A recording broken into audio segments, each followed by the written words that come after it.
Hello everyone, in this video we will learn about medical termination of pregnancy MTPs. So intentional or voluntary termination of pregnancy before full term is called the medical termination of pregnancy or induced abortion. So in this before gestation period, if the person is willing to terminate the pregnancy by using the medical treatment, then we called it medical termination of pregnancy or induced abortion. Now, nearly 45 to 50 million MTPs are performed in a year all over the world, which is account to one-fifth of the total number of conceived pregnancy in a year. That means that much amount of MTPs is performed every year.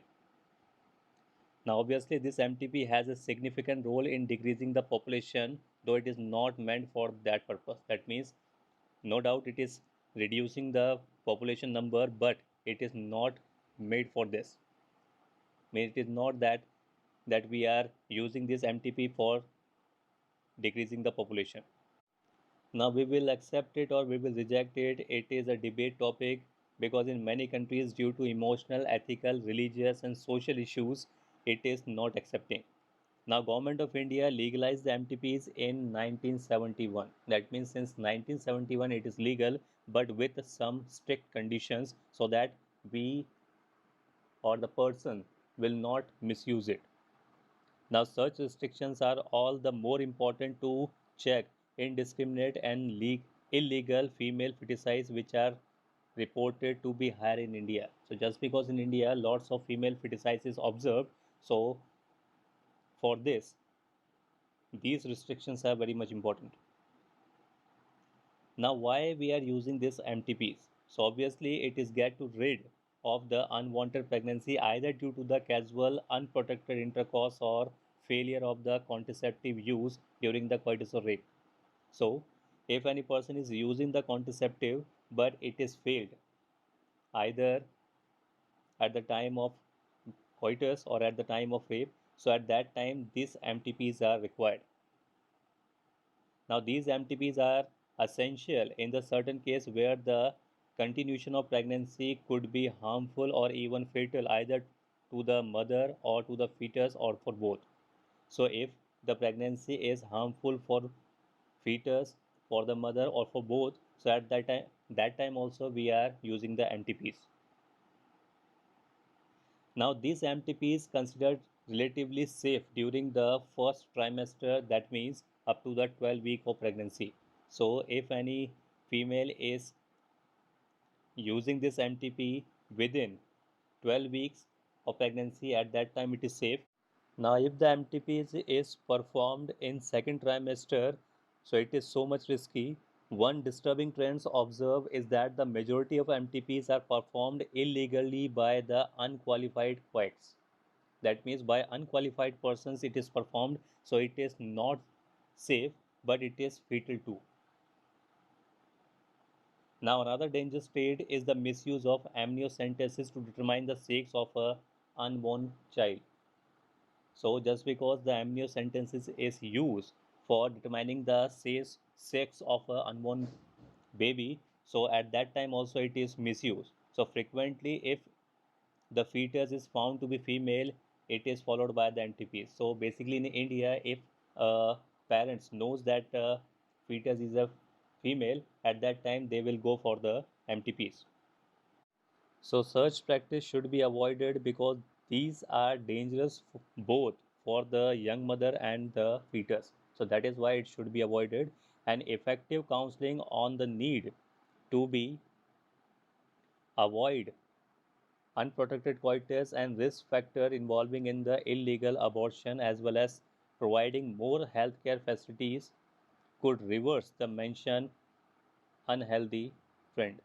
So, we should provide the proper information and guidance for the unprotected case and also for the illegal abortion, and also we have to provide the more health care facilities so that these conditions should be reversed. Sexually transmitted disease, STDs. Disease or infections which are transmitted through sexual intercourse are collectively called the sexually transmitted disease, STDs. or venereal disease VD, or reproductive tract infections RTI. So any disease which is transmitted through sexual intercourse, we call it STDs. Gonorrhea, syphilis, genital herpes, chlamydiasis, genital warts, trichomoniasis, hepatitis B, and of course the most discussed infection in the recent year, HIV, that leading to the AIDS, are some of the common STDs. Among these, HIV infection is the most dangerous and it is discussed in detail in chapter 8. So, out of all these STDs, only the HIV is the most dangerous because right now it is incurable. Now, some of these infections like hepatitis B and HIV can also be transmitted by sharing of injections, needle, surgical instrument, etc. with infected person, transfusion of blood, or from infected mother to the fetus too. So these are some of the factors or some of the causes by the hepatitis and HIV can transmitted. Now, except for the hepatitis B, genital herpes, and HIV infections, other diseases are comparatively curable if it is detected early and treated properly.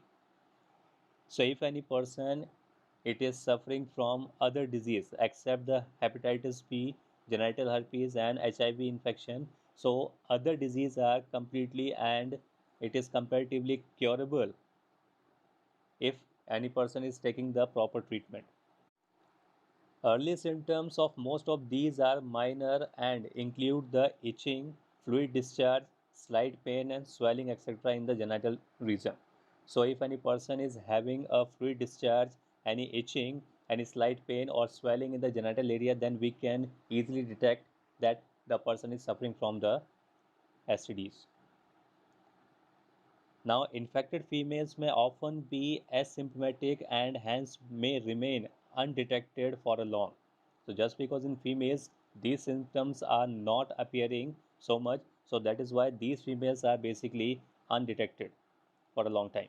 Now, absence or less significant symptom in the early stage of infection and the social stigma attached to the STDs deter the infected person from going for timely detection and proper treatment. So, just because the proper symptom is not appearing and also the social foundations are there or social point of view are there for these STDs, so these peoples are not able to get the proper detection of these STDs and they are not taking the proper treatment.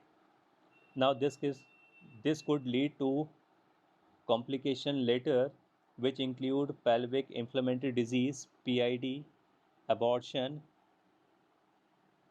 stillbirth, ectopic pregnancies, infertilities, or even cancer of the reproductive tract. So, if any person is not able to get these type of treatment for the STDs at that time, he may be suffer from the PIDs, abortion, stillbirth, ectopic pregnancies, inflammatory, or even the cancer of the reproductive tract. Now, STDs are major threat to the healthy society and therefore prevention or early detection and cure of these disease are given prime consideration under the reproductive health care program. So whenever we are using or whenever we are following the reproductive health care program, in that the detection of these STDs and proper cure of these disease is the major consideration. Now, although all persons are vulnerable to these infections, their includes are reported to be very high among the person in the age group of 15 to 24 years. That means although any person can suffer from these STDs, but this STDs is majorly reported in the age of 15 to 24 years. So if any person is avoiding or any person want to avoid these STDs, then he have to do or he have to follow some precautions. So first of all, avoid sex with unknown partner or multiple partner. So you have to avoid the sex with a unknown partner that whom you don't know about him. Always use condom during the coitus, so we have to use the protection at the time of intercourse. And in case of doubt, go to the qualified doctor for early detection and get complete treatment if diagnosed with STDs. So if any person is found that he is suffering from STD, at that time he should go for the qualified doctor and he should get a proper treatment.